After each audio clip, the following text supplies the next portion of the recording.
Did you know that people are far more afraid of failure than they are afraid of ghosts? A study that was done and it was published in the LA Times, over 1,000 respondents, it actually showed that 31% of the people are afraid of failure as opposed to 9 who are afraid of paranormal. So isn't that interesting? Now, on a serious note, I would like to remind you of something that we all speak about, that notion of we are all born unique. But this is true. We are all born unique. You know, in the race of life, ladies and gentlemen, we are 1 out of 300 million that actually made it to the race of life. Yet most of us die becoming a copy of someone else. I'm going to be starting here with the first poll. And the first poll, I'm going to give you about 45 seconds to answer the first poll. And the first poll is about the how much actually the corona have affected your perseverance, your progress towards your personal goal. So I'm going to be launching the poll now. If you can, please go ahead and give your answer. So basically, we all have plans before the corona. They say, if you want to make God laugh, tell him about your plans. If you want to make God laugh, tell him about your plans. So myself, everyone else, I'm sure participating over here, we had a lot of plans, obviously, and things have changed. And what is more important at this stage, for the sake of this presentation, we wanted to know about how much corona have impacted your plan towards moving you towards your personal goals, some of the goals that you want to get involved in the future, that long-term goal, that side hustle that you want to do, basically. So I'm gonna be ending the poll here. More people are, give you a few more seconds. Perfect. So I'm gonna end the poll and sharing the results. Basically, the majority of people are around 7, close to 7. So are barely in the middle. So that's a great thing. That's a great thing, that this is a position that, you know, adversity is not gonna stop you from progressing towards your personal goal. And that's one of the reasons why you are here right now. And this is fantastic. So I'm gonna be starting with a question right now to you. And this question is extremely important, because this question, the answer of this question is you're gonna use the answer throughout the whole webinar and the workshop today. So the question is, think about a goal or a desire that you're really wanting to achieve, but you've been kind of blocked by procrastination. So that thing, that side hustle that you want to do, that new venture, you want to move country, you want to change career. And if you can please write it down, it would be great. So write it down on a piece of paper, and have that as part of your beginning of the presentation, because we're going to always refer back to this point. So I'll give you some time to do that. Think about a goal or a desire that you've been wanting to achieve, but you've been constantly procrastinating about. It could be, you know, anything and everything, but try to think about something that would be actually a large thing, like something big that would intimidate you, and that you've been constantly feeling procrastination towards it. What would be that goal? What would be that desire?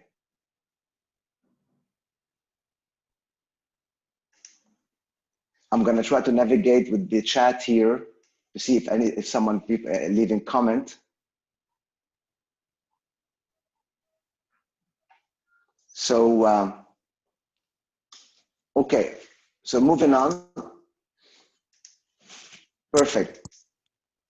So I'm going to be talking right now about the best version of you formula. This is something that I've already highlighted before at some point, and I'm going to bring it back to the surface right now. And through these, on the corner, you will see some barcodes, and if you scan that barcode, that's going to take you to the webinar that I've done on YouTube, and it will be shown on YouTube basically.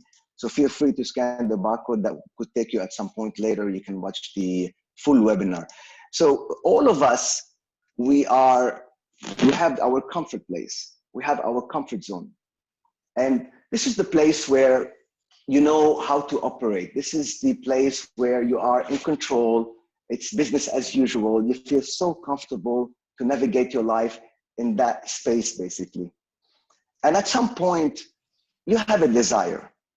You have a desire that comes to you, which is an example of the goal that we were talking about earlier. Something that you want to achieve, something that is, you know, a kind of a long-term goal that you want to achieve, a transformation, a change that you want to do in your life, something that you are confronting today that doesn't serve you anymore. It could be a relationship that you want to change, or could be a job or a career that you want to change. And depending on how much risk that you're going to be incorporating, that desire might be confronted with fear, basically. And the higher is the risk, ladies and gentlemen, the more you have too much of a competitive interest to lose, the higher it will be the level of the fear. And if you indeed you have too much of a competitive interest to lose, a lot of people will end up happening to them. They default back to their comfort zone and they don't cross that line of fear. And eventually that can lead into anxiety, into feeling frustrated, into not feeling fulfilled in your life. So you could get on with your life, you can do things as normal, but obviously you will not be complete, basically. And at some point, after you have lived in that space of, you know, comfort, desire, and fear, and going back to comfort, the desire, and I'm gonna give here the analogy or the metaphor of a flame. So imagine that you have a flame inside of you, and that flame has been flickering all the time. So the burning sensation has not been stable. So the pain from not achieving that desire has not been strong enough. But at some point, the more you're going to be experiencing frustration, could be depression, could be anxiety, could be panic, all the above. The more you're going to be experiencing that, two things are going to be happening. Either you live your life surrendering to this and you get on medication to sedate you. And a lot of people do that. And I was part of that as well at some point in my life. Or basically, what's going to end up doing is you will be breaking through and taking a leap of faith. And when you take that leap of faith, what's going to happen? Transformation is going to occur in your life. Why is that? Because the desire is for you to change, to do something different, or to add something to your life. Either let go of something or to add something to your life. And but the moment you cross that line of fear and you have added or you have discarded of what you have in your life, basically, transformation is going to be, you are in new territory. And you will be in that new territory between fear and transformation until that transformation, that new normal, become a new normal for you. And then you go back to your comfort. But that will be a different comfort. So this is actually not a circle. This is a upward spiral. So you have a comfort, so you transformed, you have now a new comfort, a kind of a bigger comfort. Then you have a desire. Then you have another fear. Then you have you go through the transformation and you have now a larger, space for your comfort zone. So your comfort zone is extending, getting larger and larger and larger for your comfort. So I'm gonna go back and ask you to revisit the goal that you have had. And basically, I'm gonna ask you a question now. And the question is to look at this wheel of emotion. This wheel of emotion, the way it operates, you can go from inward, from inside out, or from the outside in. So when you think about this goal that you have thought about earlier, what emotion shows up? The goal that you have been procrastinating to achieve. So you could start from fear, for example, or anger or surprise, and you work all the way up to astonished. Or you could start from anxious and you work all the way down to fear. So I'm going to give you a few seconds. This wheel of emotion, ladies and gentlemen, has been created by professor of psychiatry in a university in Florida, actually, Robert Plutchik. And it has been used constantly in therapy for many, many, many years. And basically, it's a tool that enables you to give you a checkpoint, like a kind of a reality check. Where am I standing today? Where am I standing right now with regards to the emotion that I'm having about this procrastination? I would love to have on the chat perhaps some of the emotion that some of you have come across. Can you please share on the chat some of the emotion that you have come across or you have identified here? So it's very important, as I mentioned. So I can see fear, frustration, scared, insecure, anxiety. Very interesting. So this is giving you once more a kind of a reality check.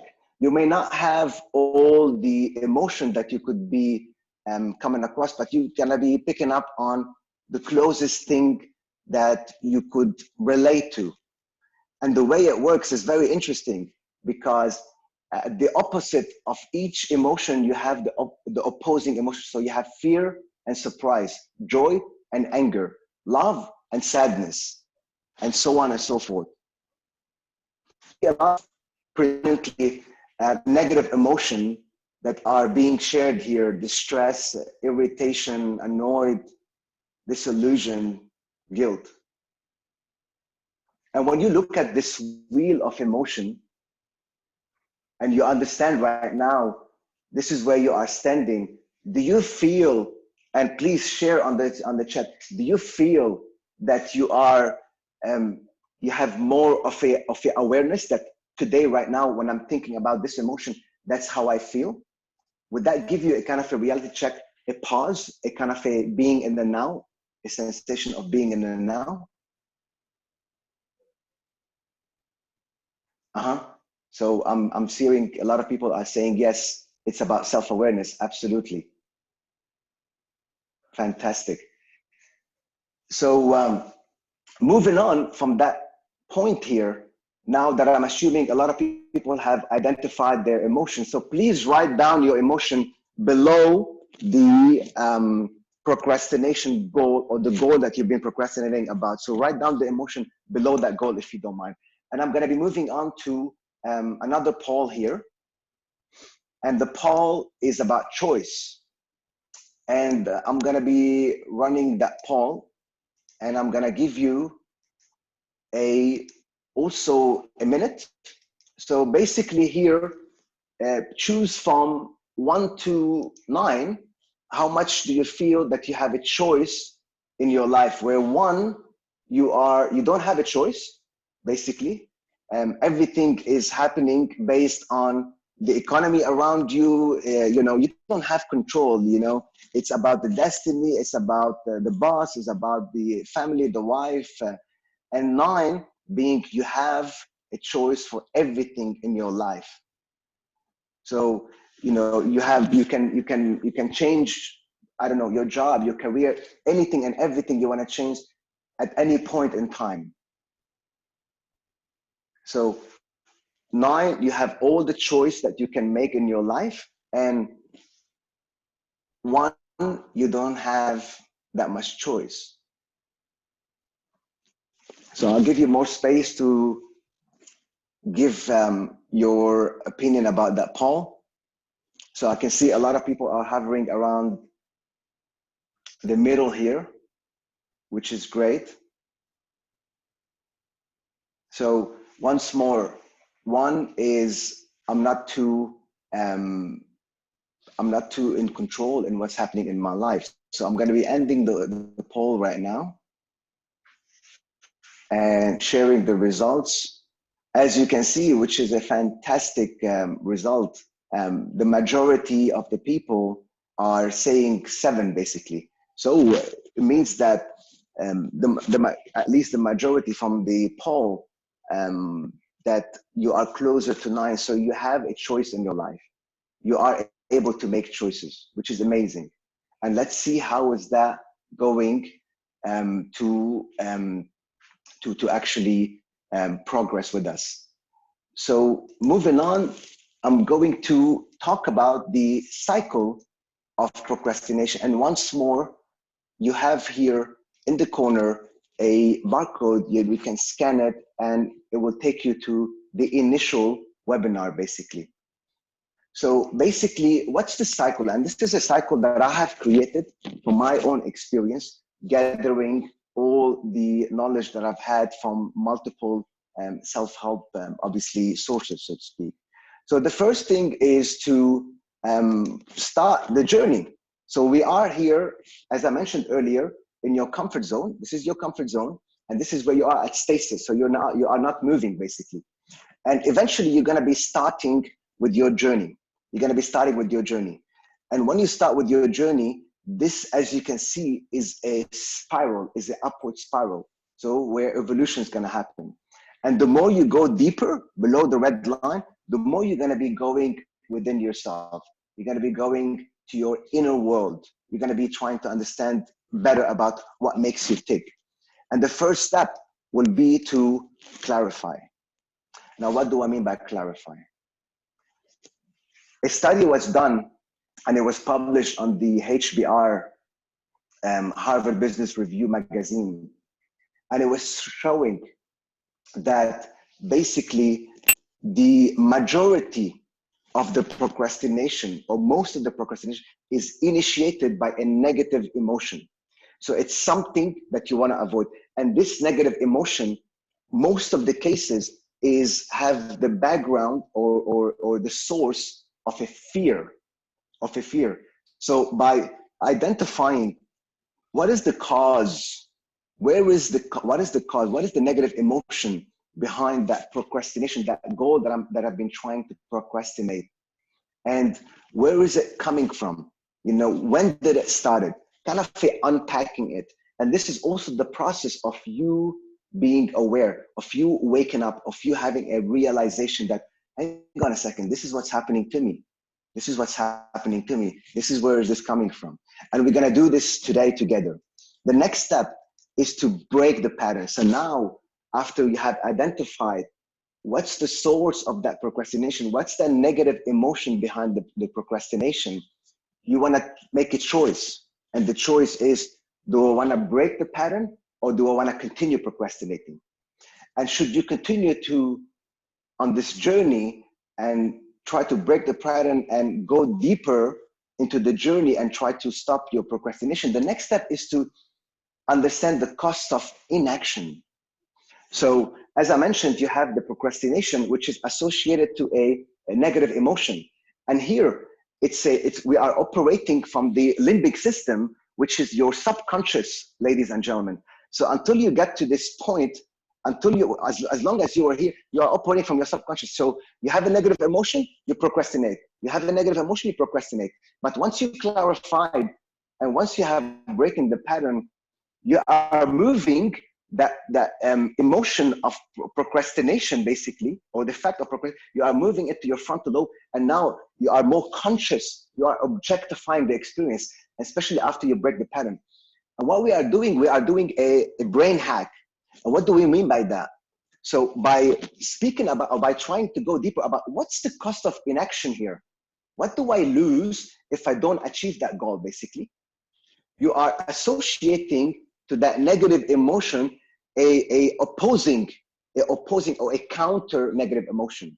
That then you will be thinking that, hang on a second, if I don't achieve that goal, I'm going to be missing out. And the next thing is to associate what's the benefit, what's the value added, that I'm going to be receiving from actually incurring or actually starting to work towards that goal and making it happen. What do I win, basically?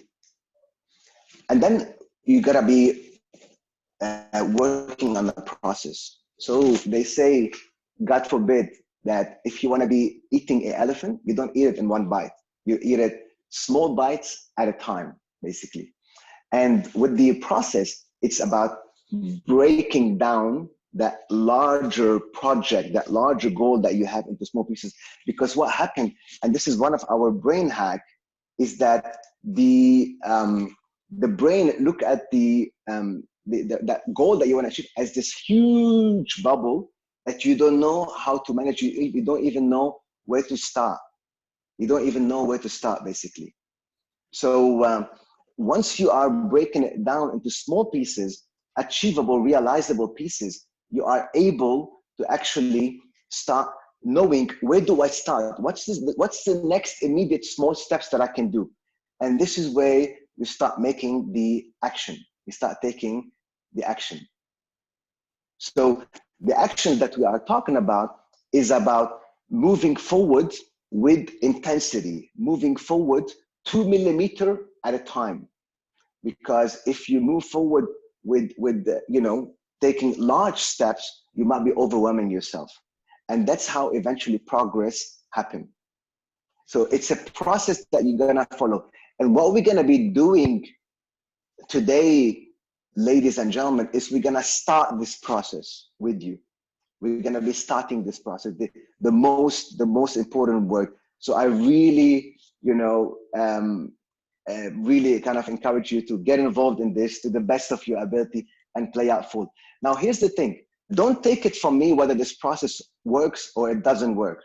I am going actually to, before I do that, actually, I'm going to be talking about another pillar, which is very important, which supports this process: discipline and community. Now, what do I mean by discipline and community? Discipline and community, starting with the discipline. Discipline is a strong foundation, along with community, obviously, to enable you to progress towards that goal. Because you're doing all that process, but our procrastinator, like that part of us that keep on procrastinating, is very strong, because we have been nurturing it for years and years, perhaps, right? So once you create a discipline, you are able to create a foundation of becoming more assertive. When it comes to making decisions, you become more assertive. You start becoming also more focused. So you would know what's the targets. You will have clarity in your mind. What's the target that I'm going to be moving towards next after you broke down the process? And then you'll be a bit more emotionally stable. And eventually, by creating a strong routine of discipline, you'll be able to also raise your standards. So I am no longer going to accept for me to do this. This is no longer part of me. I have new standards right now. And with the community, it's a phrase that I always repeat. You are the average of the closest 5 people that you know in your life. The closest 5 people that you know, you are the average of it. And there is even a science behind it. They speak in neuroscience about mirror neuron. And mirror neuron, in short, what it is, the people that you are associating the most with, you get to copy their behavior. You get to copy sometimes the way they laugh. Think about it. You get to copy sometimes the way they smile or the way they talk. So you are the average of the, so how these people are behaving, how they are thinking, are they positive, are they negative? So that is extremely important for you to surround yourself with the right community. It could be even a bunch of people or someone who have already attained and achieved the goal that you are working towards. And that person will be able to help you to actually achieve that goal. So I guess it's extremely important. So now what I was going to say before, that this is the cycle of procrastination. In the last webinar, I have offered a complimentary coaching actually to several individuals. And today I have two individuals that wanted to give a kind of a testimony on their experience. So I have on the line, I'm going to be calling out first Phil. Phil Miller, can you please unmute yourself if you are there? Phil Miller.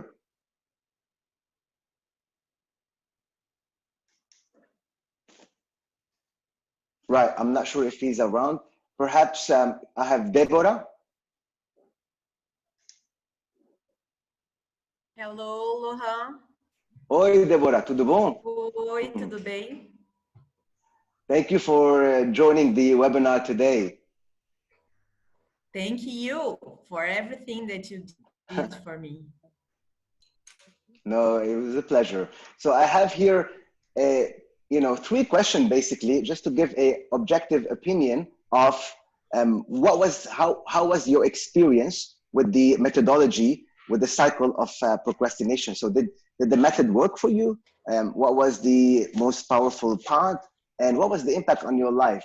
So just kind of quick 2 minutes. Would you be able to share with us, please, and to the audience here? For sure. It did work immediately for me. It was very intense. I think the most important and powerful part was when you help to find, when you helped me to find my persona, my strong persona. It was so important to rediscover this persona and bring her to my actual life. It was the most powerful part. And the impact in my life, it is every day. It continues every day. And for years, I woke up not early. Now I'm waking up early, and I change a lot of routines in social media, Netflix, things that I could think, oh, it's simple, but it is not. And for my MBA work, it was a great changement because I could deliver my work a week before the due date. And this for me, it's something that never happened in my life, even when I was in my master degree at Sorbonne. So it was amazing. It is being amazing. And I want to thank you for everything that you did in my real life every day. You made it happen. You made it happen. It was you who initiated that, and I really congratulate you for that. I really Thank you so congratulate you much, for that. Lohan. So thank you so much. I appreciate it. So, ladies and gentlemen, as you've heard for yourself, it seems like this tool works. So I really, now we're going to be getting into the more engagement part. So I really urge you to get involved and put your thoughts and really kind of take part of this experience today and play out full. That's all what I'm asking from you. Play out full. Okay. So basically, you might be asking yourself, why am I talking about that? What qualifies me to speak about fear and procrastination? For the people who doesn't know me, because there are some people who signed up for this who didn't attend perhaps any of the webinar before, I'm gonna super quickly talk about my background and share it with you. I have been, I have been brought up in a war-ridden country where I was involved with fear at a younger age. And I had this passion and intention to get out of my comfort zone and move overseas, because my value from a long time has been to be a global person. So I ended up venturing out to leave my comfort zone in Lebanon, where I grew up, and I moved to Australia. And when I moved there, basically I fell in love with the country, and I wanted to make it in my new home, but it wasn't possible because I wasn't qualified to do that. So once more, I got confronted by an uncomfortable situation where I wanted to stay there, but I couldn't stay there. So I got resourceful. Eventually, I end up studying to become a cook. So I started to become a cook, and that's how I managed to stay in the country. And that was obviously going outside of my comfort zone into a uncertainty that whether it worked or may not work, obviously. So eventually I started my career in Australia, and the last company that I've worked for here was in Toyota. And it was a very comfortable position, and it was a very secure job, basically. But it was not in line with one of my main values. And my main values was to become an international person. So it wasn't possible for me to get that transfer. So eventually what I ended up doing, I realized that there's a lot of risk. So I stayed where I am because there was too much of a competitive interest for me to lose. But what ended up happening is that obviously that desire for me to become an international person have grown a lot, so much so that I could not tolerate it anymore. So I end up crossing the line of fear. I end up moving overseas to work with Louis Vuitton. Now you may be, and I started to work in Dubai with them. So you may be wondering, okay, but you went for a job and all of that. But I'm going to a different industry from a place that is, I'm fairly comfortable, to a different industry, different country, different culture company. And it may work, it may not work. And there's a lot of kind of risk to be involved in there. So eventually they say, careful what you wish for. I wanted to become an international person, and boy, did I become an international person. So there was, 5 countries that I end up living in, and traveled to many others. Now, where am I today? That's another journey of overcoming fear and procrastination. I have been wanting to become an entrepreneur for some time. And where am I today is the result of years going through that desire and within me that you want to become an entrepreneur. You want to build something for your own, or on your own, so to speak. But I have too much of a competitive interest to lose. I had a good job, I had a secure role, and a great company to work for. So it was a bit too much to lose, so to speak. But the pain was so much so that I had to cross the line of fear. But I was a bit more agile this time, and I prepared myself. So everything that I share with you is based on years of training in becoming a mentor, becoming a coach, qualifications, NLP, coaching certification, all the things that you could think about for me to end up stepping away to where I am and start the journey or the career path that I'm doing right now as a keynote speaker and a coach. So basically now we're going to be starting with our first exercise. So the first exercise that we're going to be having is to name your fear. Now, what do I mean by that, name your fear? Basically, as I said, we have all started from a space where we know that we have that goal that we've been wanting to procrastinate, the way that we are procrastinating on. And then you have the desire to achieve it, basically. But you are not crossing that line because you are confronted with some kind of a fear. So when you think about that procrastination, or when you think about not actually succeeding in this goal, what fear comes up for you? So basically, once more, if you think about this procrastination, the goal that you want to achieve, and imagine that you went for it and it didn't work, what would you feel? What fear would you feel?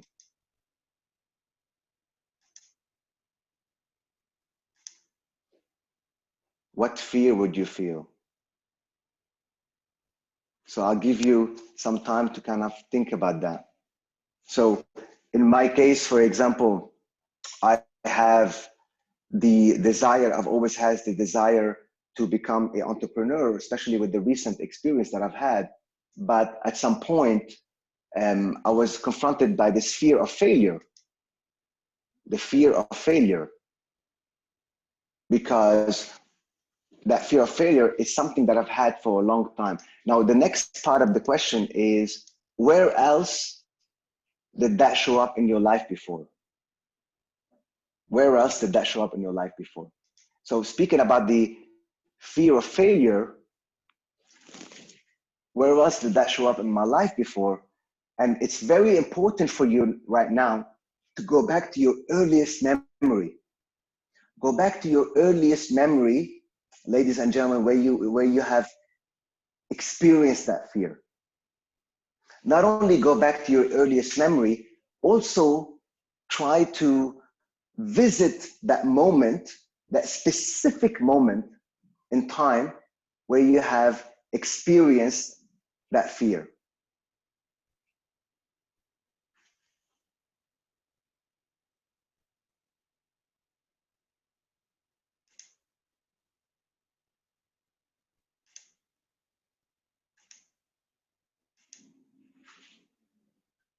Visit that specific moment that you have experienced that fear. And now, if you have already visited that moment, I want to talk to you about this inner negative voice in your head. That inner negative voice in your head. So imagine yourself that you are actually going back in time to a specific moment where you have experienced a fear of similar to this. So at a younger age, in my case, fear of failure started maybe at my school days. Started when I was at school and I wasn't doing academically well, and I felt that I'm not good enough with succeeding. So I felt that I'm a failure. And go back to a specific moment. So let's say a moment that I thought about where it was the year 6 or year 7, where I'm getting the result and I have the bulletin in front of me and I saw that I'm not doing well. And listen to that inner negative voice in your head. What is it telling you? What is that inner negative voice in your head telling you?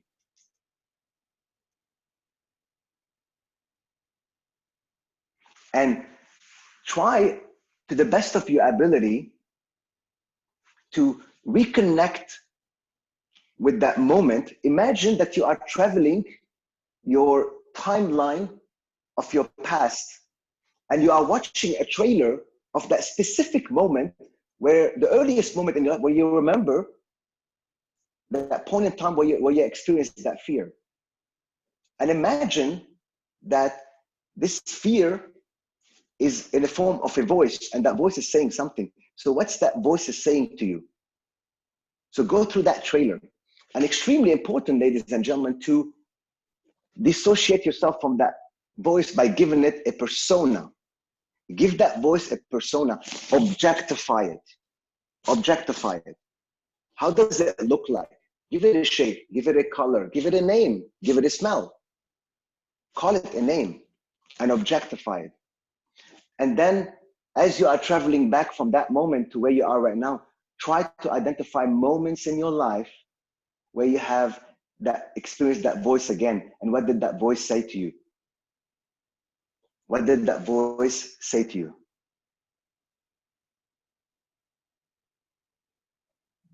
So can someone share on the chat, or if someone wants to talk about that, I'll be more than happy to hear you. What was that voice saying to you? I'm hearing here childhood frustration. I'm hearing here imposter.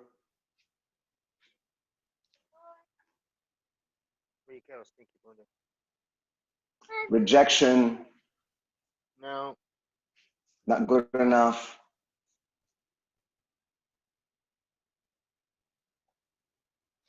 I've got Azher online. Would you like to share with us? Do you want to unmute yourself?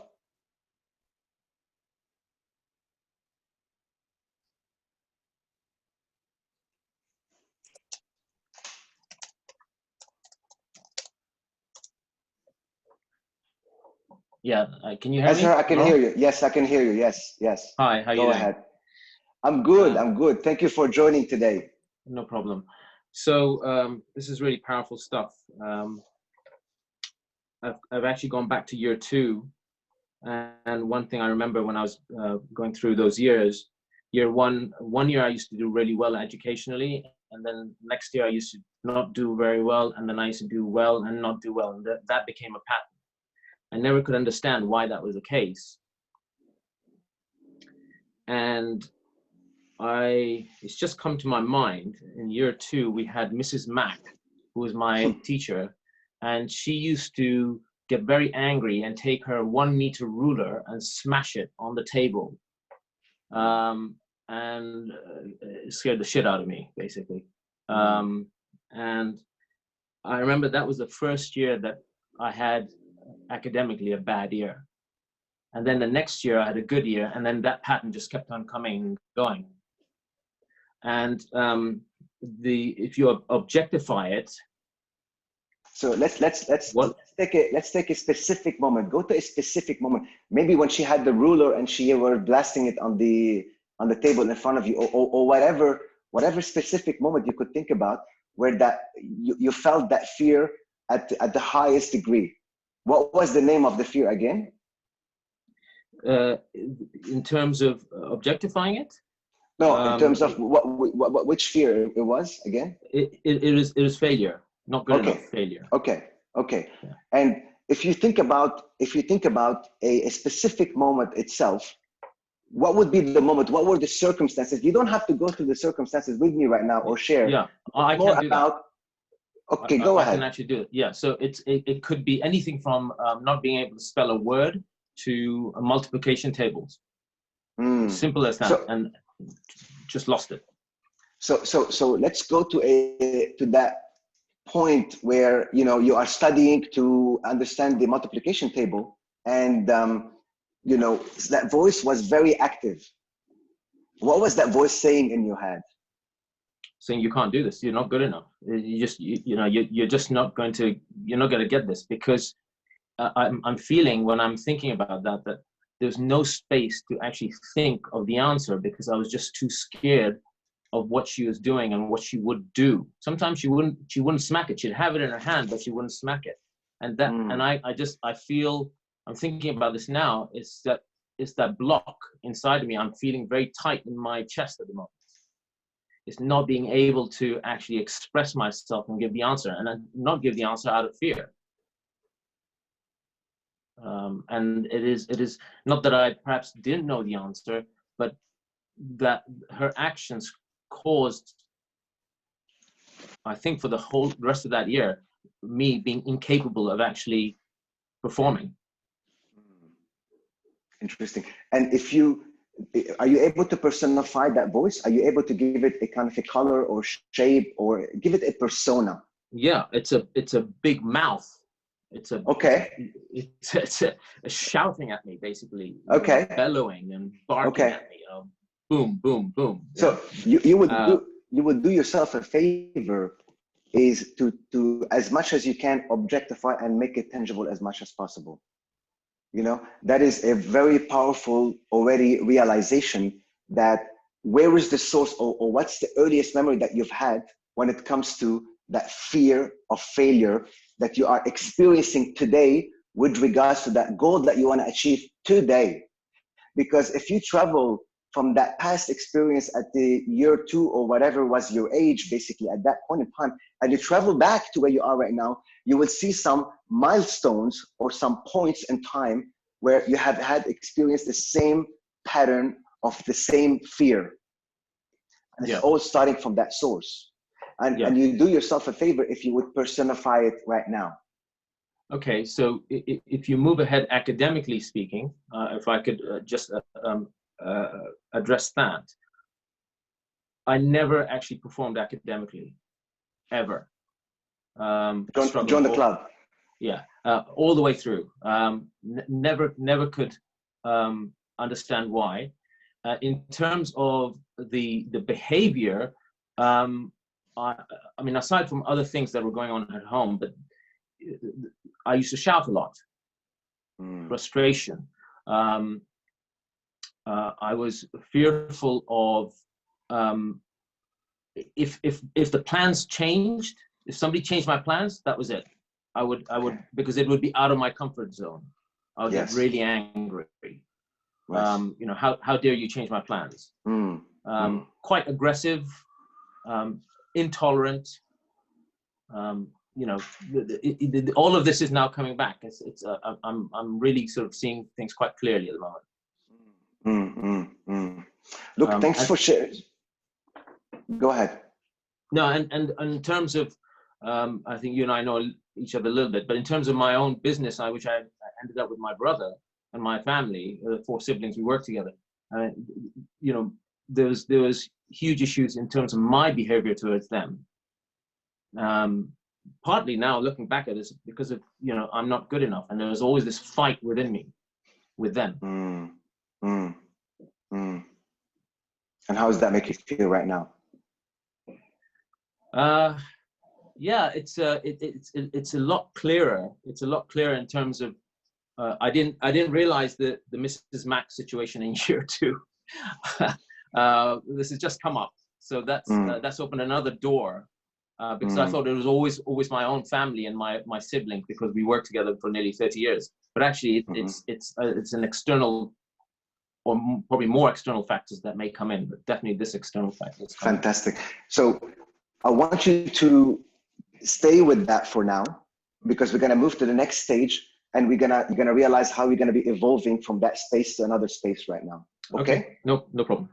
Thank you so much for your contribution. I really appreciate it. No, thank you, Laurent. Thank you. Okay, appreciate it. So thank you so much. I'm going to be moving on right now. Everyone, I guess they have identified the fear and the saboteur and the voice in their head. So basically, what we're going to be talking about right now is the limiting beliefs. What do I mean by limiting beliefs? So the limiting beliefs is what I always used to speak about, which is your negative belief system. Your negative belief system. Your negative belief system, all what it is, the belief system is a result of past experience. So if a past experience that you have had was positive, it will be a positive belief system. If you have had negative experience, it will be a negative belief system. And the limiting belief is the same as the negative belief system, basically. And all of us, to some extent, we have already experienced some past trauma or negative experience that we carry along with us throughout time, basically. And what's going to end up happening, similar to what our friend Ezra have mentioned to us with his experience right now. So what we're going to be doing right now is basically try to identify what is that negative belief that you have. What is that negative belief that you have? So if I take the example of Ezra, that he shared with us, that he have had the experience of fear of failure at a younger age, and that kind of carried with him along the years, what would be the negative belief that he would have today? And basically, what would be the negative consequences in your life as a result of this negative belief? So what are the negative consequences? There's 2 parts of this question. The first part is to identify, write down what is that negative belief. It's one of many, I know. And if you take that negative belief, what are the negative consequences that you have experienced as a result of this negative belief? So I can see not worthy, people are saying. I'm seeing people speaking about the fear of rejection.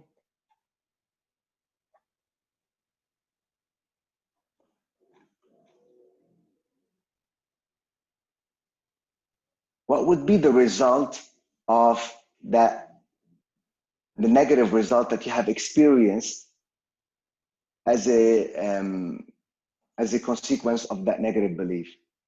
What happened in your life? Like I had, for example, the fear of failure, which I carried along with me in my life from the time of my academic performance, basically. And that resulted of me not taking risks in my life. And there were so many opportunities that I've had, whether to start an investment or do anything that I want to do that would be incorporating some level of risk or stepping out of my comfort zone, that I didn't do because I was afraid of that failure, or I was afraid that I am not good enough. In fact, I don't deserve success. That is more important, because the failure, afraid of failure, is the fear, but the negative belief system is I don't deserve success. I'm not worthy of success. So what would be something that happened to you that you have experienced as a negative consequences from that belief system? Anyone would like to share? I'm seeing a lot of on the chat here. Wavering confidence, need to conform.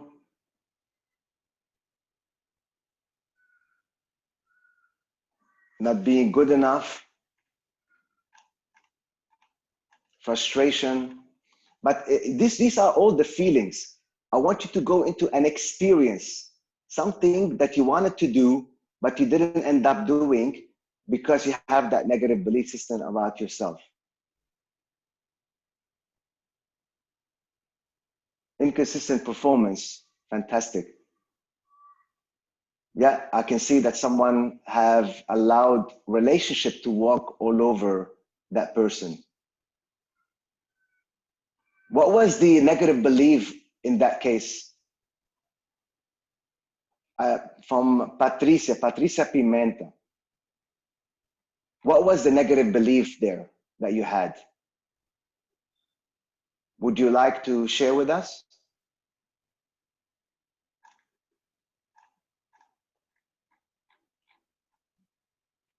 You're not worthy, right?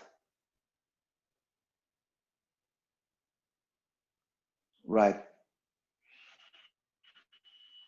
People have gave up studying postgraduate because they didn't get an approval for scholarship. So what was the negative belief for that, Shidi?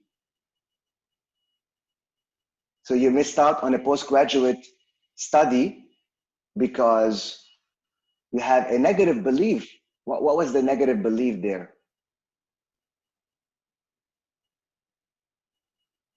Can you share with us?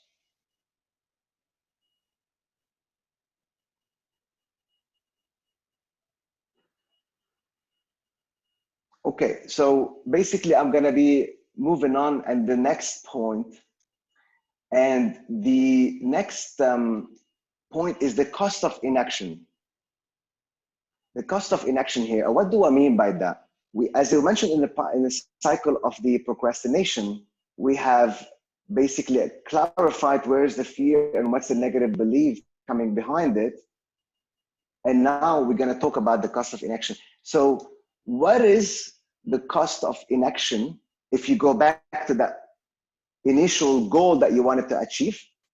If you wanna go back to that initial goal that you wanted to achieve, what was the cost of inaction of not achieving? What is the cost of inaction of not achieving that goal?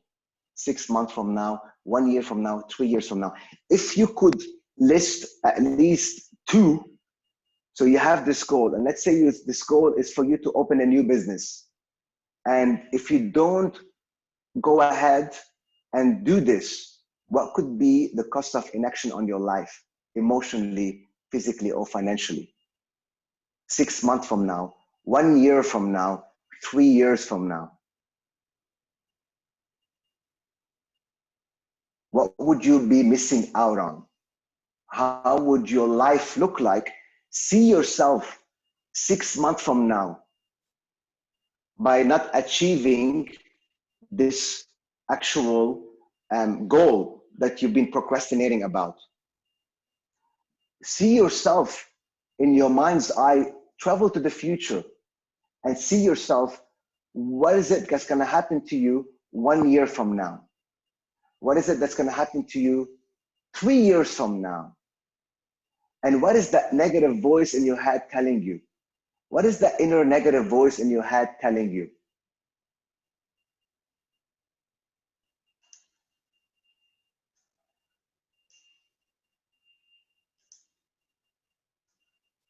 So you have that goal that you wanted to achieve, and you have all that negative talk happening in your head that is disabling you from achieving that goal.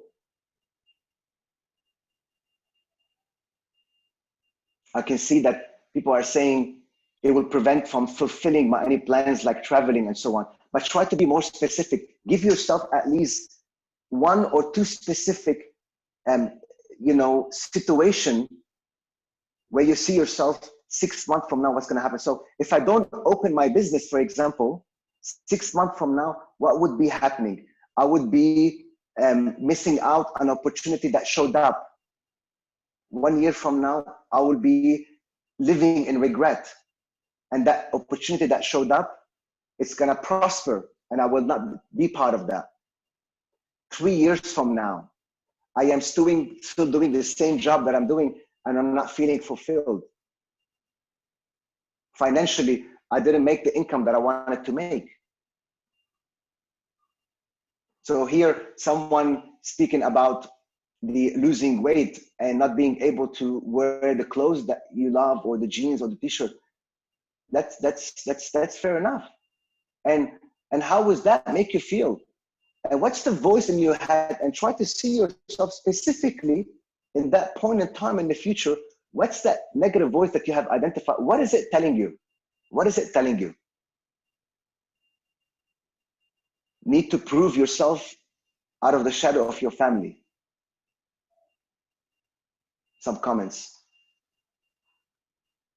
Some people seeing themselves that if they're trying to lose weight, they're gonna get larger. Where they're gonna get larger. See yourself, how is it gonna look like if it's gonna get larger? Because you need to experience the pain of not taking any action right now.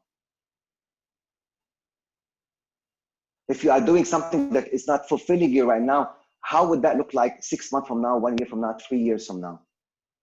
Some people are saying it will not be good mentally because doing something now can mean regret in the future.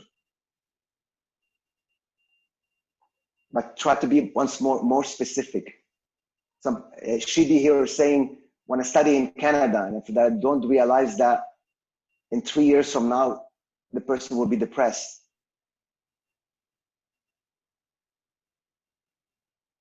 Some people will be experiencing divorce, perhaps. And how would that make you feel? So if I'm gonna be taking the example of Diego, if you continue doing what you're doing until 3 years, you said you're not able to move on from your divorce and open to have a restart in your life, how do you see yourself, and how would that make you feel? And what's the voice in your head telling you? 3 years from now, frustrated. Would you like to share?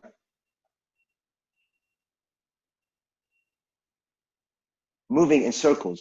What's the voice is telling you, Diego? You are moving in circles, but what's the voice? What are you hearing the voice is saying? You can unmute yourself if you would like, or feel free to share on the chat. Hi. Oi, Diego. Como vai? Tudo bem? Tudo.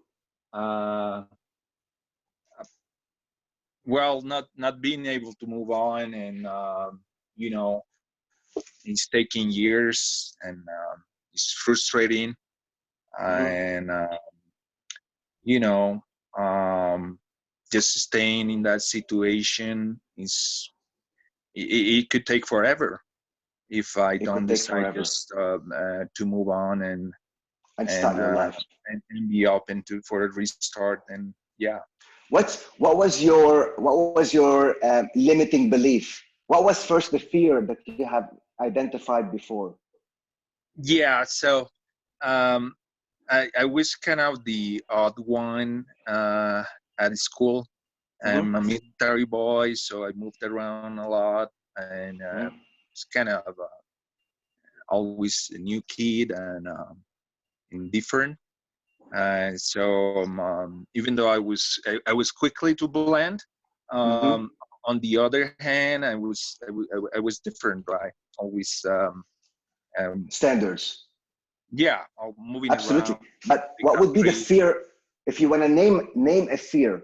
So throughout your younger age, throughout your childhood, what would be the fear that you have identified earlier?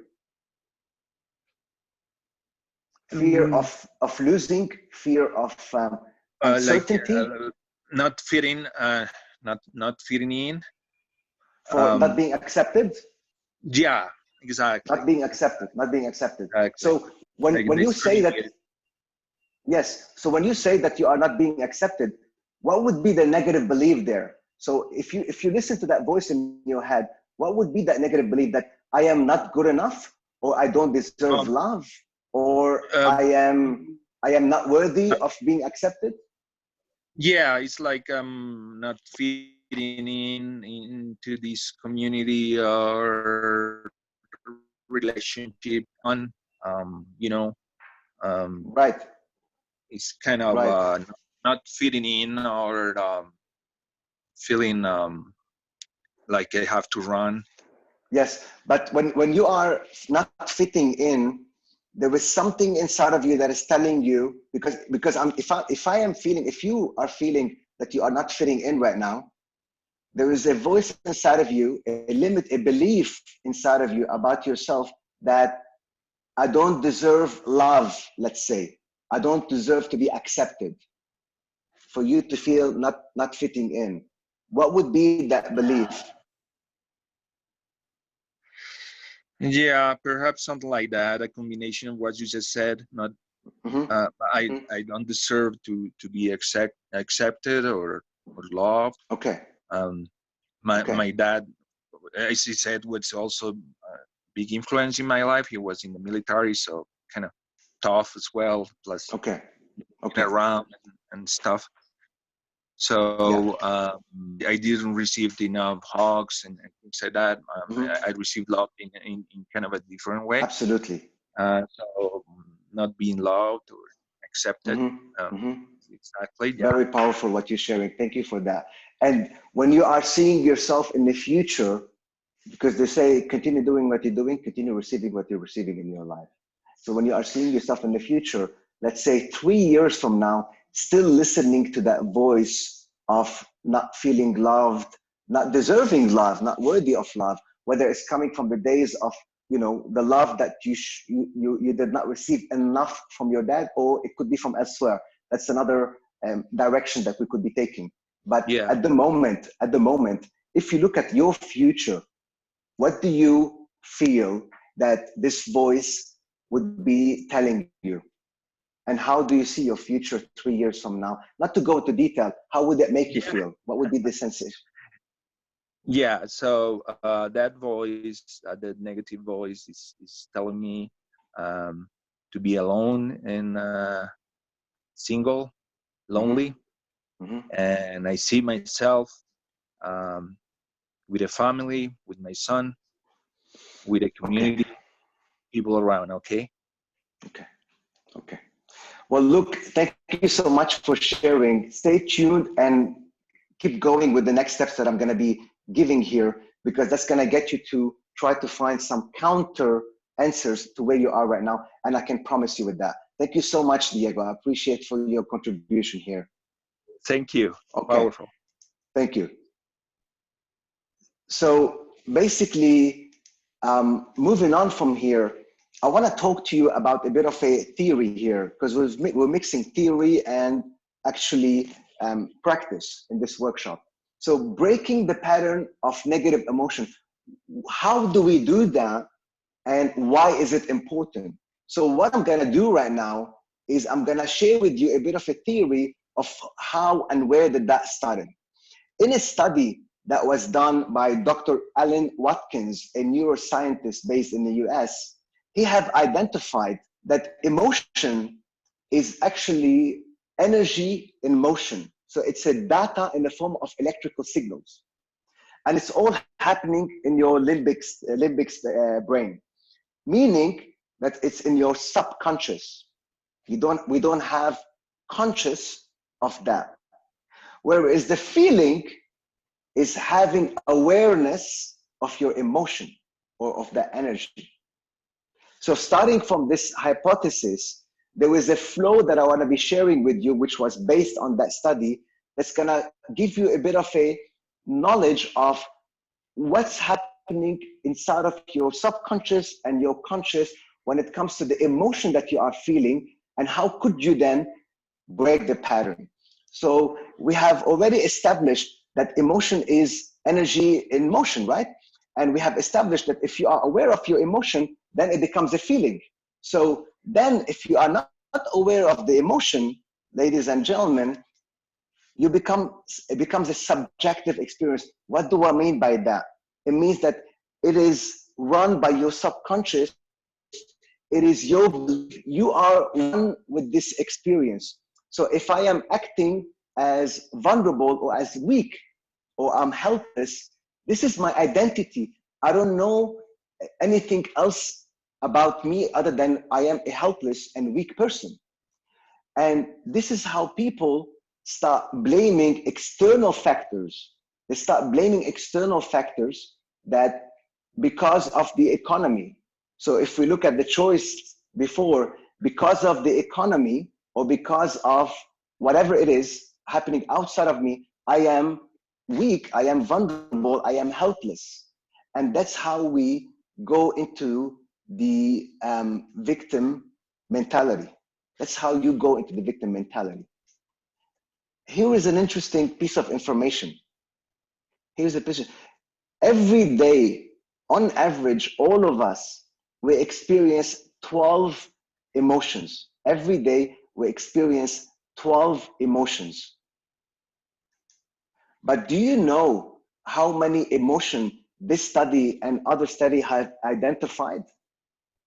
Can someone give me a number, just a rough number in the chat, throw in a number? So every day, 12 emotions we experience on average. Some people said 34, very interesting. 100, any other number? 150, so it's getting larger and larger, 300 here. Actually, we experience every day, I mean, we have 34,000 emotion that has been identified, known to the human being. And we only dabble around 12 emotion only on average every day. So let's go back to that flow. And now, if you are aware of the emotion, that become a feeling. So now you brought that emotion of me feeling helpless or vulnerable, useless, whatever is that emotion that I'm feeling, to the front lobe.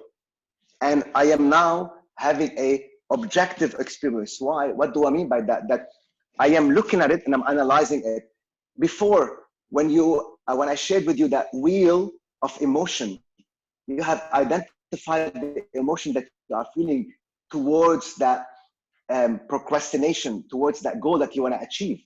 So you have already brought it to your frontal lobe, and you are objectifying, and you are looking at it, and you are examining it. When we are naming the fear, when we are understanding the belief system behind it, and all of that, you are now putting things on paper. That's why I was asking you, and you are able to read. And hang on a second, I'm feeling right now, like this right now, because it was coming from a previous experience of fear or whatever it is. And this is where you can actually make a choice. And this is a very, very powerful realization.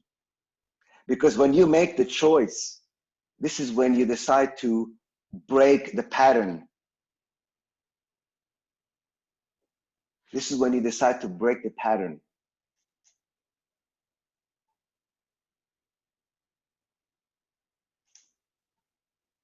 So another layer that I'm going to be adding that is going to be complementary to this study and to this flow here is the importance of physiology. So how important it is for you to change your state How important for you to change your state.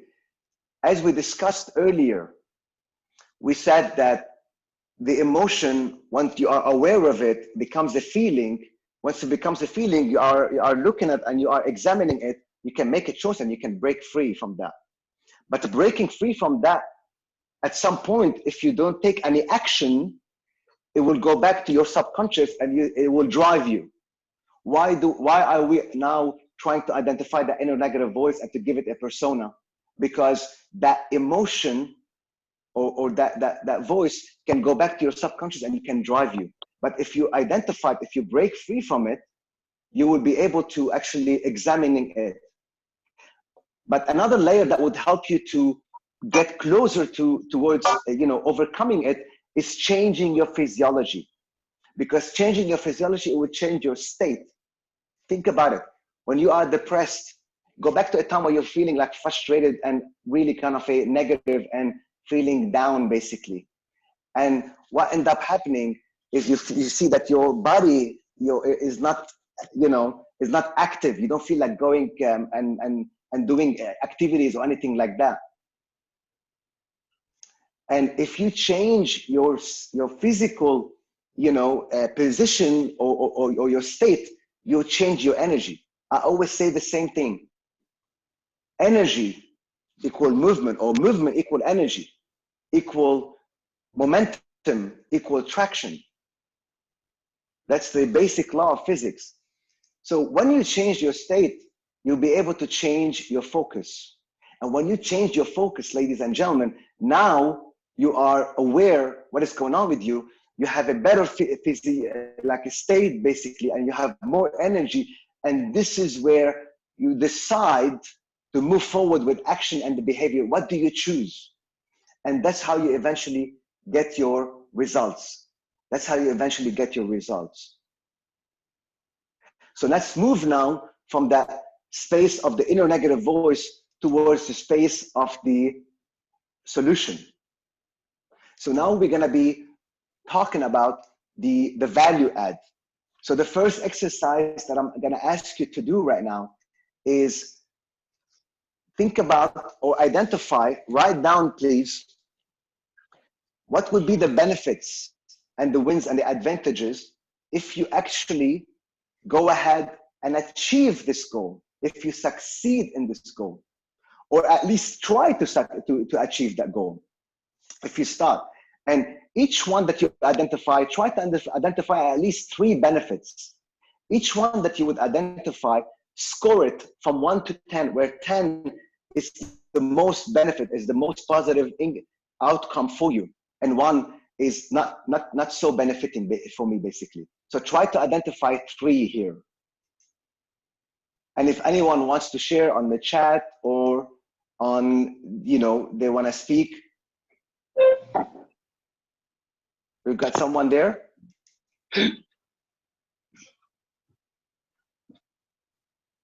So I'll give you some space for you to do that.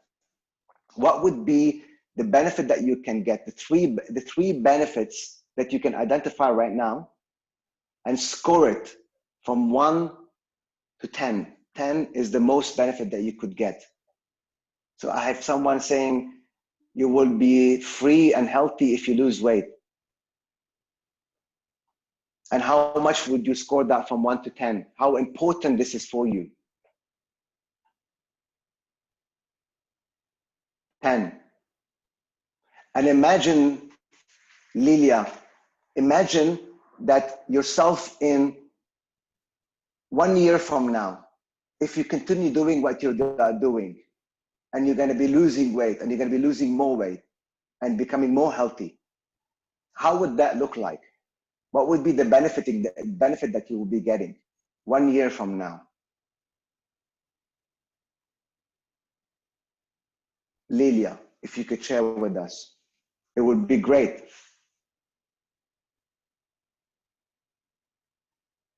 And how would that make you feel? What would be the scale from 1 to 10? Can you be more specific? Like, what would be the tangible benefit that you will receive? You will be able to get involved in activities that you were not being able to get involved in before. So the more specific you are, the better is gonna be. So you're gonna be feeling healthy. Okay. So now, the next thing that I'm gonna be sharing with you is to talk about connecting with the better version of you. Connecting with the better version of you. So this is where the fun starts. From a spirit of changing your physiology, ladies and gentlemen, I'm gonna ask you to play along with me right now. And let's stand up for a second. Let's stand up for a second. Can I ask you to stand up for a second?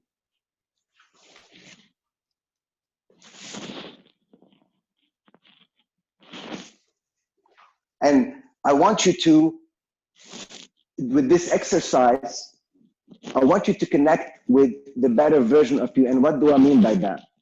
You want to get into a passionate state. So we're going to go through a journey together, and it's called the peak state. And in that peak state, I want you to think about a moment in your life where something amazing happened to you, where you were in the flow, where you were in control, where, you know, everything that you ever wanted happened at that point in time. You won a prize, you got a promotion, you got married, you moved on from something that doesn't serve you. Think about that moment, ladies and gentlemen.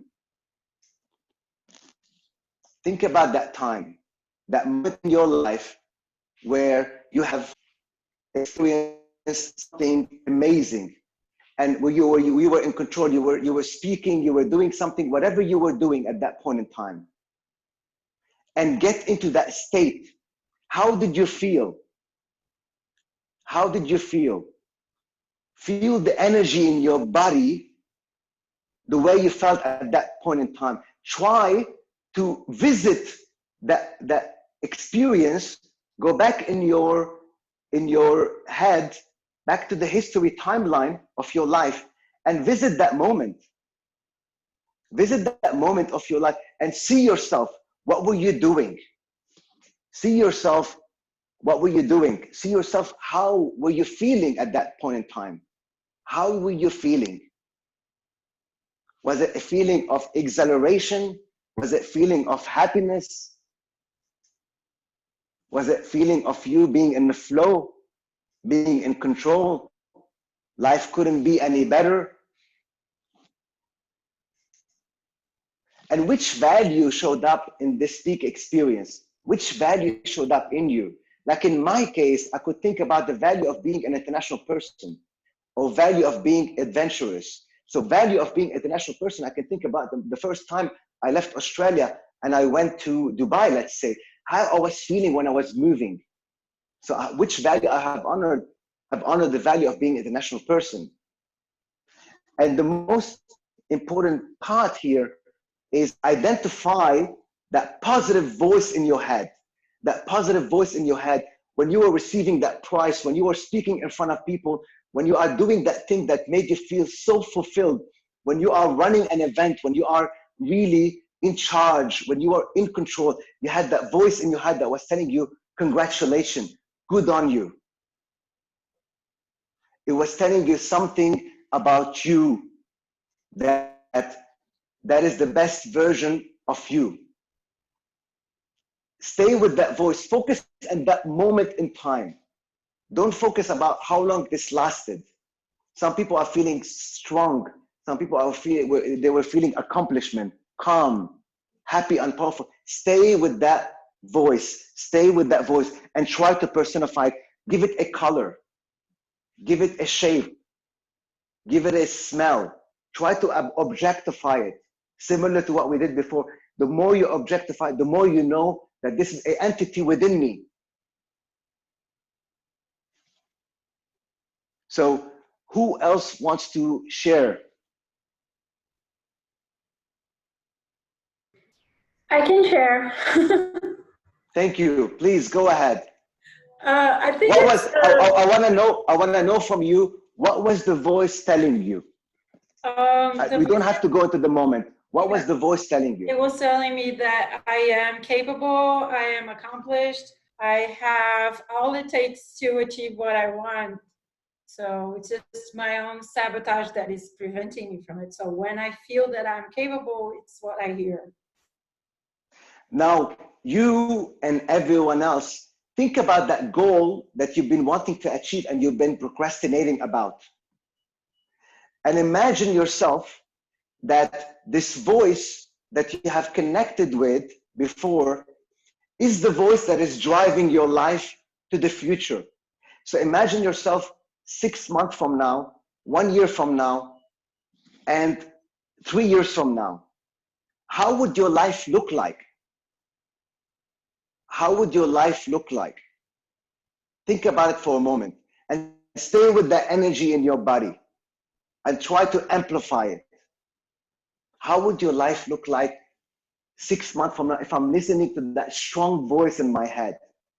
How would my life look like 1 year from now?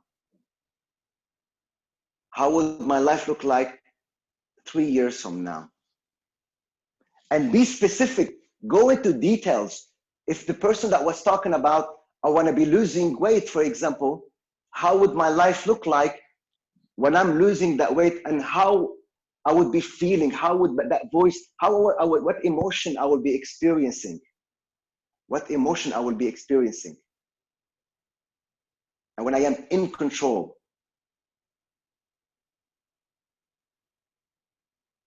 So perhaps, Maria, would you like to share with us, if you go in the future 6 months from now, or let's say 1 year or 3 years from now, how would that look like?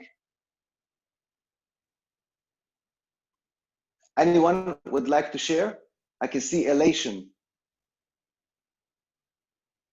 Some people's life would be amazing. Perhaps you want to take a seat right now quickly and actually write down how would your life look like 6 months from now, 1 year from now, and 3 years from now. If you actually listen to that voice, if you replicate whatever that happened to you in your past at your peak state, if you replicate it to the future.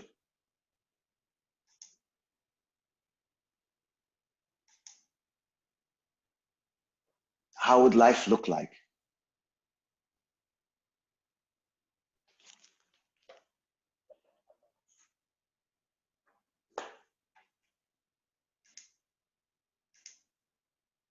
Anyone would like to share? Monica, can you chat please with us? Yes, okay. Oi, Monica, tudo bom? Hello, I'm just put the video now. And I was one of the fortunate, very lucky person to have mentoring by Laura. And I have to say it was amazing. I think it was one of the most two very powerful hours of my life so far. And it was very, very, very nice. Very important to me. I think I learned a lot from that day, and I still read every time, the first hour of the day. I always read what we talked about that day, and I think I see the better self of me. That moment that I felt I was capable, I was successful, I was in my peak. You know, I belong to the world. And that's what I want to feel again. I want to belong. I want to make a difference. And I want to feel good. I want to feel I'm capable, you know, against all my fears, against all other people can think of me as a failure. I'm capable. I belong to this world. That was the feel I want to feel again. That is what make me not procrastinating as I was before. And I have to say, I'm not. Fantastic, not. amazing. I don't know if I will be amazing. ever successful with my project, but I'm certainly more focused on that. And that's amazing. So by connecting to that voice, thank you so much for sharing, Monica. Okay. And by connecting to that voice, are you able to have more clarity of mind in terms of what are the actions that you want to take and so on? Of course, of course.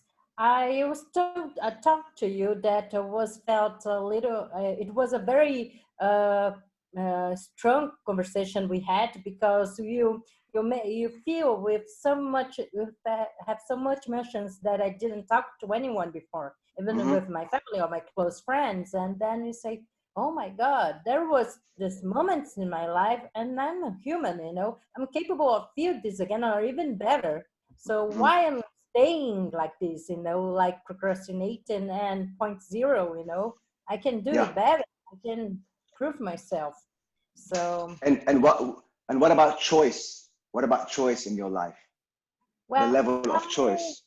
Probably for me, most from other people, I'm single woman. I don't have children, not married. So for me, I think it's only by I think the only things that I don't have a choice, it's by myself. When I have my own chains, you know, I have my own ties that are impending me to do something that I want more. But otherwise, it's just me, you know. Fantastic. That's it. Monica, thank you so much for sharing and for your contribution and for playing out full as you did before and as you are doing right now. Thank you so much. I'm sure it helped a lot of people, basically, with you sharing. Appreciate it. You're amazing. Thank you so much. Appreciate it. So moving on from this space, and I hope that many of you were able to kind of connect to that part of you, which is the powerful and determined part of you, and you were able to dissociate yourself from it. And now you can make a choice because you have two entities inside of you, and you are able to choose which one you want to follow, because they both are part of who you are. But the stronger part, which I call it the captain, is the part that, you know, I would invite you to actually connect with.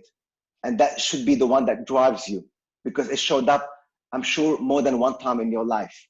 So the next thing that I wanted to talk about here is the actions that you're going to be taking going forward.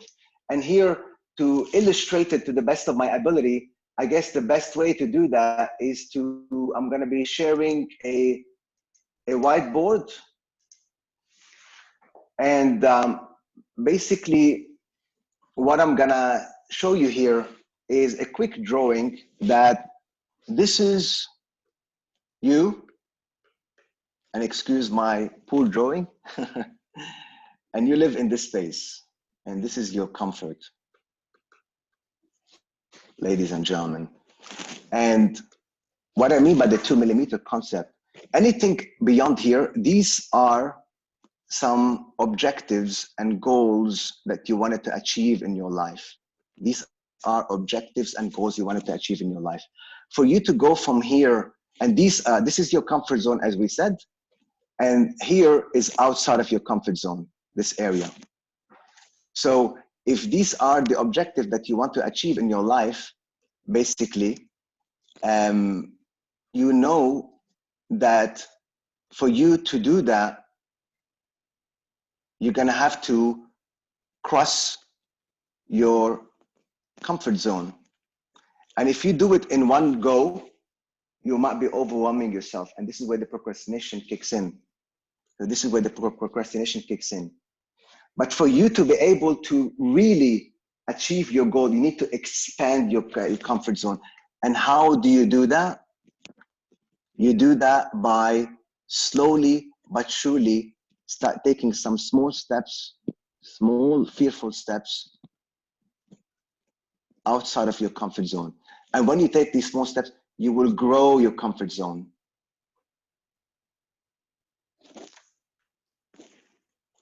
And you will be able to achieve at least one of your goals. And the same thing again, you take more fearful steps and you will grow your comfort zone further. And now these goals that you have before as objectives and you've been procrastinating, it became part of your comfort zone.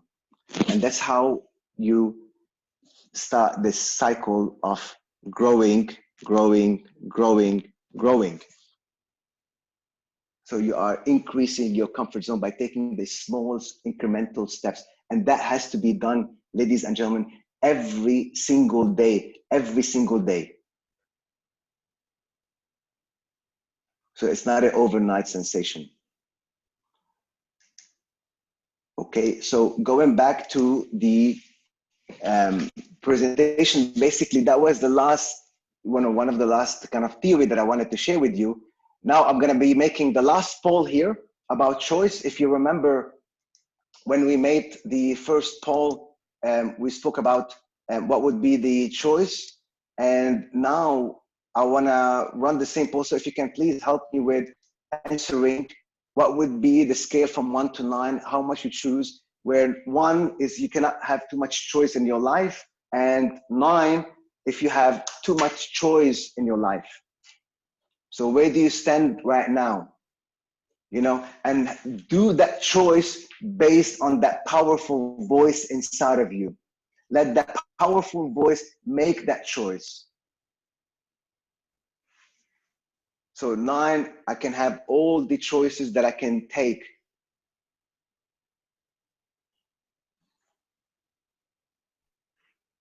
So just a little bit more. That voice inside of you that tells you you can do it, that tells you congratulations, that you are a powerful person, that the same voice that showed up in your past.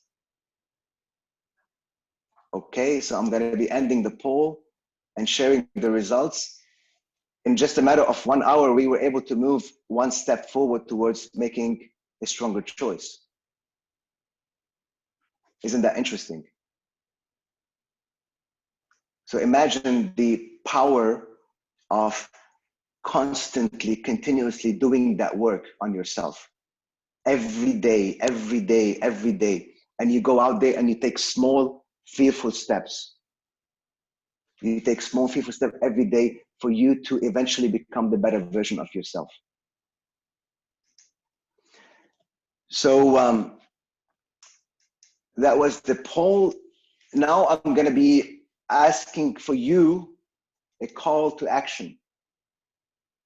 As one of the last things that we want to do today, I want to ask you, ladies and gentlemen, to take 5 fearful, small steps outside of your comfort zone. Within the next 2 weeks, take 5 small, fearful steps. Write it down. What would be that 5 small, fearful steps that, although it would be challenging you, but it would be also benefiting you? What would be that 5 small, fearful steps that you want to promise yourself that you want to take, you want to commit yourself right now?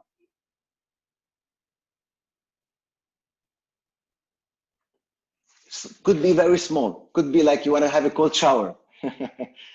Or could be that you want to, you know, make a call to someone that you've been actually delaying that call or avoiding that call. Small, fearful steps, but you know that it will be benefiting you.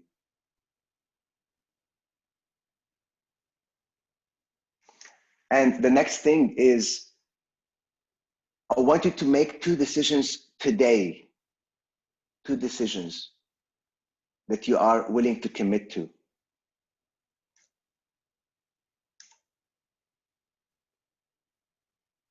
How will you do it?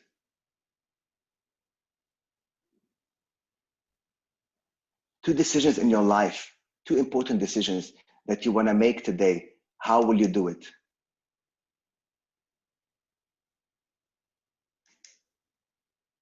And how will they powerfully improve your life? I'm going to wake up early. It's a decision.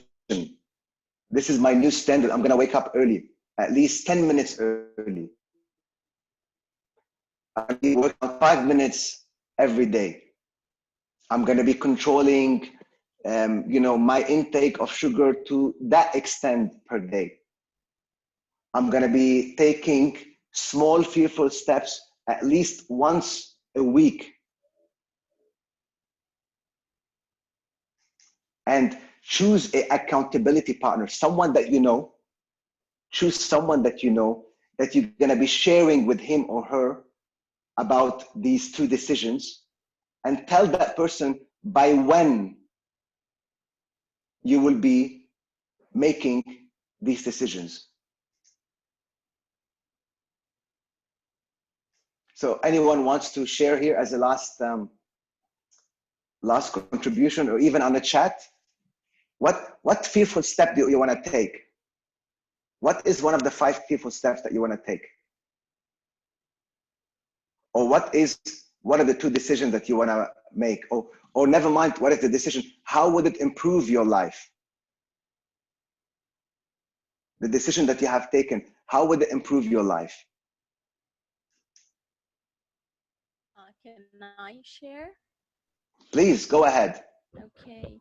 I don't know about 5, but actually 1 step towards my goal that I took this step yesterday was a decision.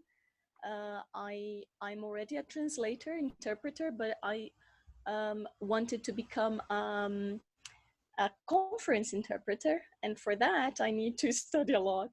And I was looking for a course, and it's so hard to find a good one. And then yesterday I joined a course, and fantastic. I had to pay quite a lot of money for that, but I think it's an investment. So that's the first step. But I think one of the fears that sometimes prevents me from knowing the next steps and knowing what to do, because now uncertainty. I'm aware of, I know what I want, but sometimes you just don't know how to identify the limiting beliefs. And then I think I have this, following the example you said, that sometimes we are a victim because we blame an external factor. And then I blame as a translator, okay, I make money, but as a teacher, no, in Brazil, and I think in many countries, we receive a very, very low salary. That's not enough to invest. And of course, I have this, maybe it could be a false belief, a limiting belief that to improve your career, you need to invest money. Of course, there are scholarships and things, but it's hard. And I've tried, I searched. So I'm in this, I don't know. Right. I feel lost. And, yes. When you said, okay, when you asked us to put a word in these limiting beliefs, and my word was, I feel impotent. I don't know if that's powerless. Yes. And I don't know what to do, and I feel stuck. But this feeling stuck is a result of a source limiting belief. And when you feel stuck, or when you feel kind of powerless, basically, perhaps could be the limiting belief that you have that, I don't deserve success, or for example, life is, we are controlled by life, and I just move on with life giving me what is giving me, and right now I don't have opportunities, so to speak. Well, actually, I had, and I don't know. I think my example is different because I've already been abroad. I worked in England for 5 years. I did so many things that, perhaps many people wouldn't have had the courage to do. And I said, okay, I'll do it. But then when I returned to Brazil, I think things started changing, and I don't even recognize myself. I said, well, how could I, 10 years ago I did all that, and now nothing. I feel that my life is stuck. Yes. And so, not that I don't deserve. I yes. I deserve. yes.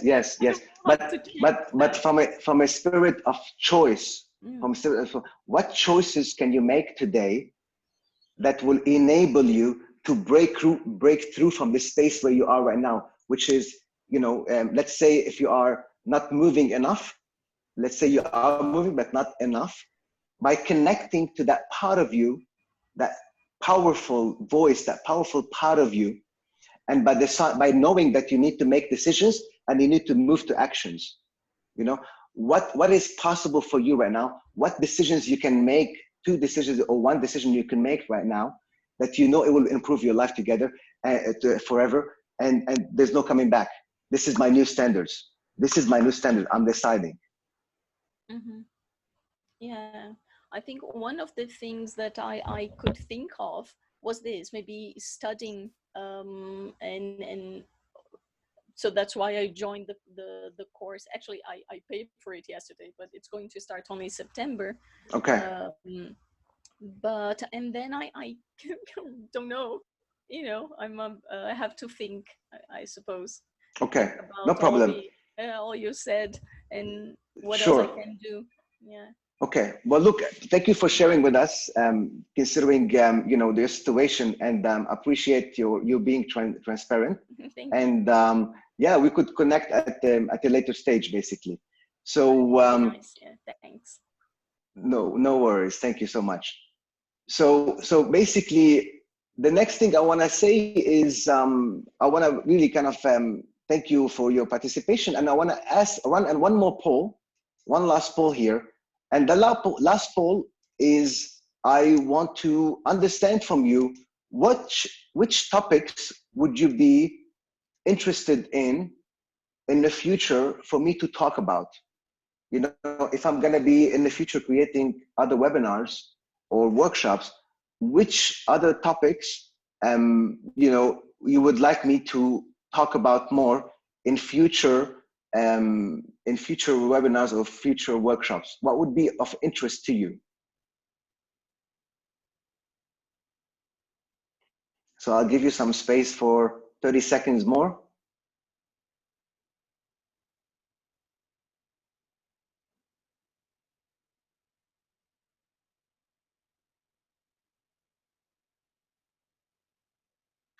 So which topics would be interesting to you if I am going to be running future webinars?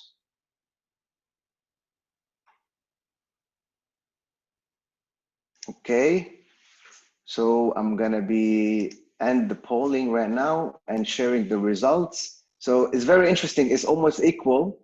People want to know more about purpose and how to maintain a focused mind in an intense environment.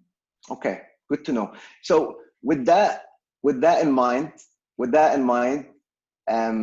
ladies and gentlemen, I really would like to thank you for being present here.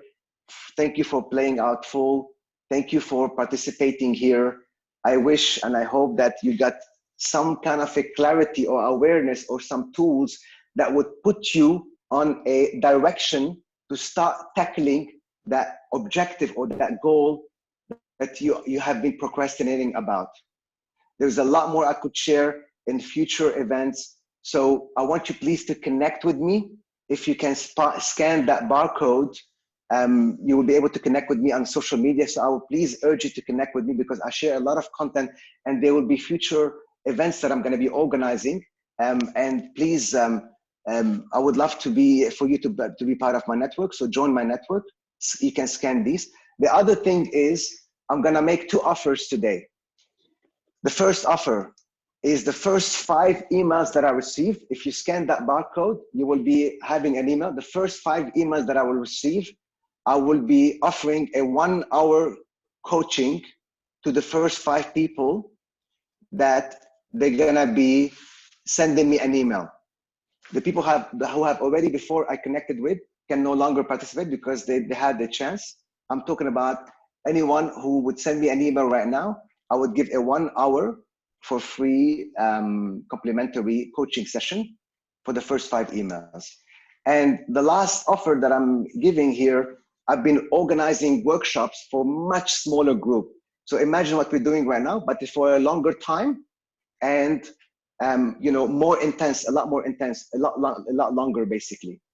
So the first people that gonna be sending me an email, if you scan that barcode. I don't know how to fucking scan the fucking barcode. And if you can please. Let me just clarify. People, it's not that you write your email on the chat. You have to scan the bar and then send him an email, because a lot of people are writing their emails on the chat. So just make sure you understand. Yeah, so take your camera, your phone, open the camera and scan the barcode, okay? and eventually you'll be directing you to somewhere where you can actually send me an email or connect with me on the social media. So with your camera on your phone, scan, and it will direct you to do that.